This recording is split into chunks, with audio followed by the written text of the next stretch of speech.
Hey there, welcome to Jet Setting with Jackie. If this is your first time here, welcome. My name is Jackie.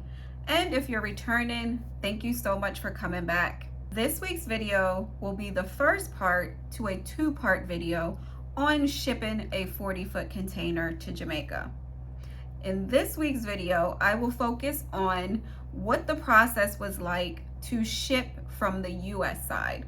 In part two, I will discuss the receiving of my items in Jamaica and the clearing process. So if this is of interest to you, stick around for all the details.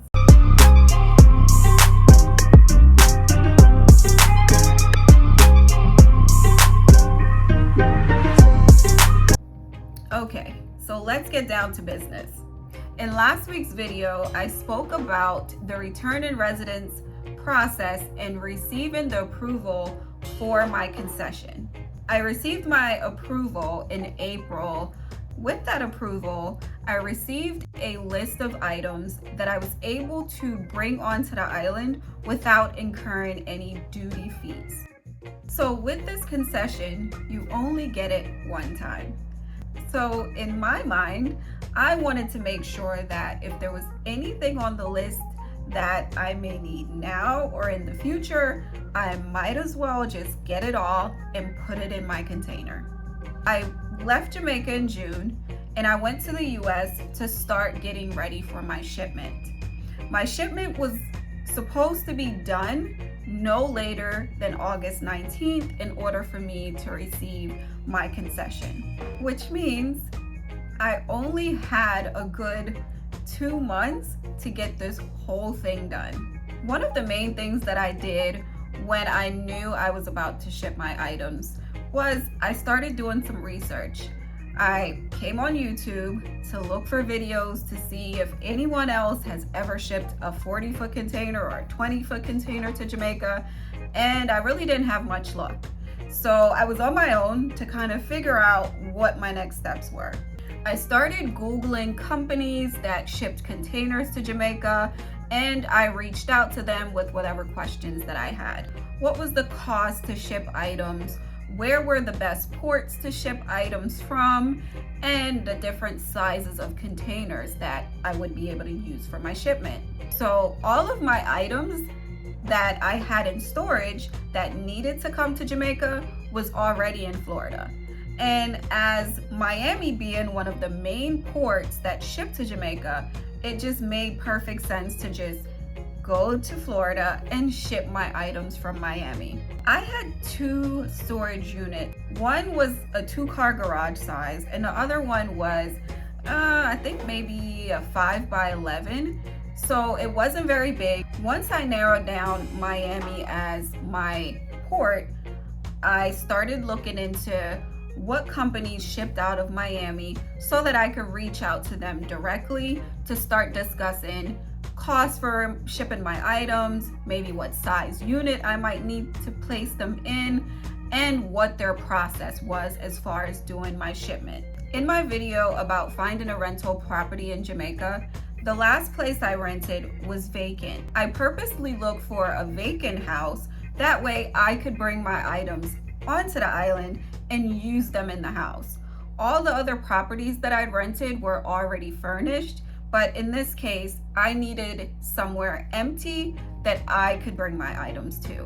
Once I got to the US, I narrowed down the shippers that I wanted to work with. I ended up choosing the one that I thought was the best option for me, and I will leave their information in the description box. Now, I had been working with this company probably from back in April. I had initially reached out. I'd asked for some quotes just so I could get a ballpark figure of what it was that I was going to be looking forward to cost-wise. Now that I really was ready to go, I wanted a new quote, because the thing about shipping cost is the cost fluctuates so much, so my April quote was no longer going to be valid. I got a new quote for July 5th, and that quote is what I ended up paying at the end of the process. The lady that I worked with, She provided me the quote for a 20-foot container and a 40-foot container. Now, the 20-foot container can hold about a 2-bedroom house worth of furniture. The 40-foot container can hold about a 4 bedrooms worth of furniture. I also discussed with her the different options as to how I would be able to get the container. They do what is considered the door to port option. That means they will bring the container to your location and either drop the container there for you to load it and then come back and pick it up and ship it out, or they will bring the container to your location and do what they consider a live load. Now, a live load is literally they sit there in the vehicle while you load the container and then they take it away. Or you can do the third option, which is you bring the items to their location and then the container gets loaded and then shipped out to the port. I considered all 3 of those options. Unfortunately for me, I was stuck with only being able to do the third option, which was to bring my items to their location and load it from there. Now, I will say that does impact the cost of your shipment. If they're not coming to pick your items up, then you don't have to worry about paying that cost. However, you do have to worry about the cost that you will incur bringing your items to them. I mentioned I had a 2-car garage and a small storage unit, which means that I had a lot of stuff. People always say you don't really know all the things that you have until it's time to move, and this is a perfect example of that. I will share some videos from when I was going through the process throughout this video so you can see what the process was actually like in real time. Since my items were in a storage unit, I rented a 26-foot truck and I hired some movers from the area that my storage unit was in to load that truck for me.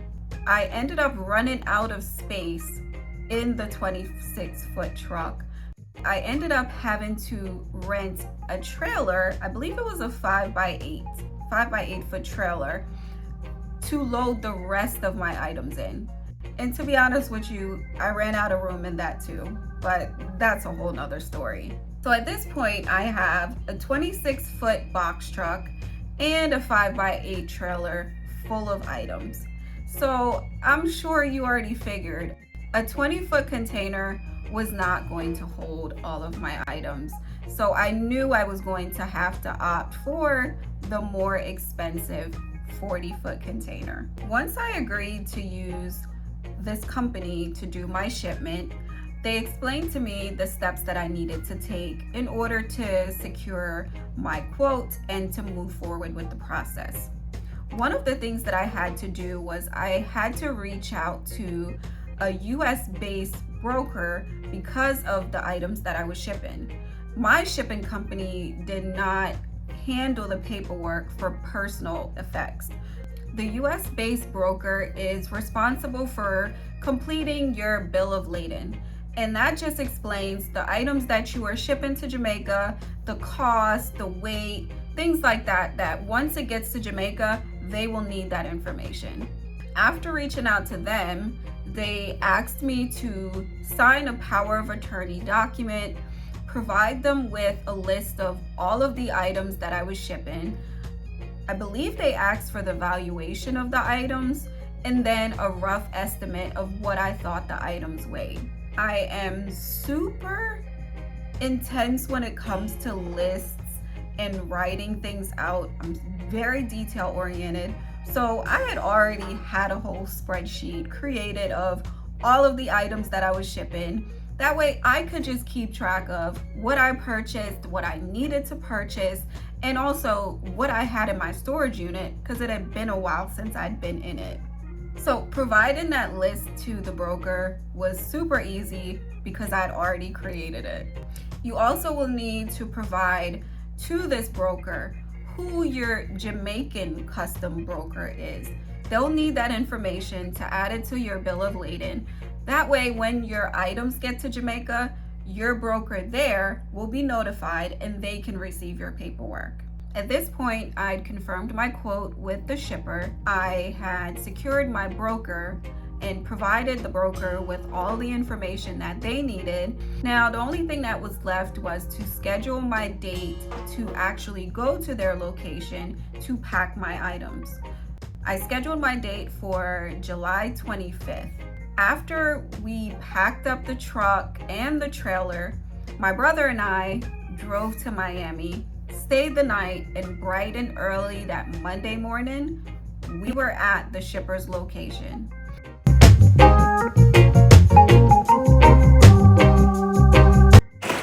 It's Monday the 25th, and I'm at the warehouse dropping off all of my pallets so that it can get packed on the container. Yesterday was a S show. It took forever to unload the storage units and actually get everything packed onto the truck and a trailer. Then on top of that, we had to drive all the way to Fort Lauderdale from Sanford. So that was a lot, but we got it done. We're here bright and early this morning. We're like the second person here, so we got a nice little location to pack at, and it's going good. These movers are moving, well, at least one out of the two. And of course, my brother is out there killing it as usual. I don't know what I would do without him, but I'm happy. I feel like things are actually going well today. Thank you, Jesus. I mean, yesterday God blessed us in a lot of ways, but today, my back was killing me yesterday. It just felt like it was a never-ending day, but I'm definitely happy that today was going a lot smoother.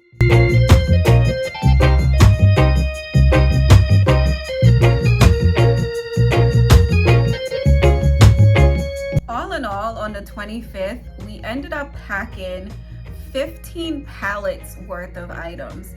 I had hired some movers from Miami to help unload the truck and the trailer, and it took us about 3 hours to complete that process.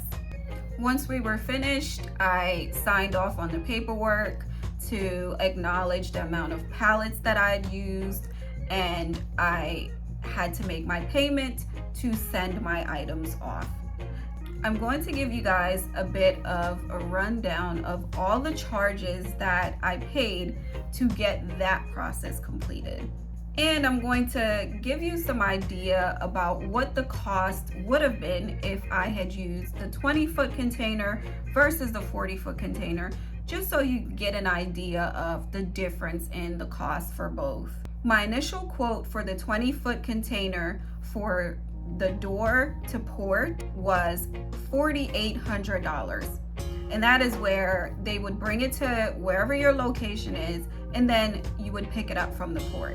The cost for the 40-foot container door to port was $6,400. With the door to port, if you wanted to do the live load instead of having the container dropped at your location and then picked back up, the live load comes with 2 hours of free loading time. So if you're able to get that truck loaded in 2 hours or less, you don't have any additional charges. If you went over the 2-hour limit, then you would be charged an additional $100 per hour until you completed the process. If you chose to do the self-packing route where you drive your items down to their location, unload it, and then pack your items, you will be required to either, one, provide your own pallets, or you can purchase their pallets. Now, there are some rules about what kind of pallets you can have. It has to be treated wood. It's a lot. So for me, I didn't want to go through the aggravation of trying to find my own pallets or building my own pallets because I really didn't have enough time for that. So I elected to use their pallets. Now, the cost of their pallets was $15. If you chose to use their pallets and their shrink wrap, then that cost went up to $20. With the self-pack or packing at their location route, the cost for the 20-foot container was $3,761 versus the $4,800 that you would pay if they came and picked it up from your location. If you choose to do the 40-foot container, the cost was $5,335, and that's with you bringing it to their location. And that is in comparison to the $6,400 that you would pay if they came and picked the items up from you. So my total shipping cost was $5,508.39. I also paid the broker $110 for their services. This is only the portion that you pay in the US to ship your items to Jamaica. Once your items get to Jamaica, that's a whole different process of actually clearing the items. And I'll discuss that further in next week's video. And that sums up the shipping process on the US side. I hope this video has helped you understand the process in looking for a shipper and actually getting your items shipped out to Jamaica. If you enjoyed this video, please go ahead and hit that like button. And if you're interested in knowing more about this process, go ahead and hit that subscribe button. And don't forget to hit that notification bell. That way you'll know when I've posted my next video. Until next time, thank you for watching. Bye.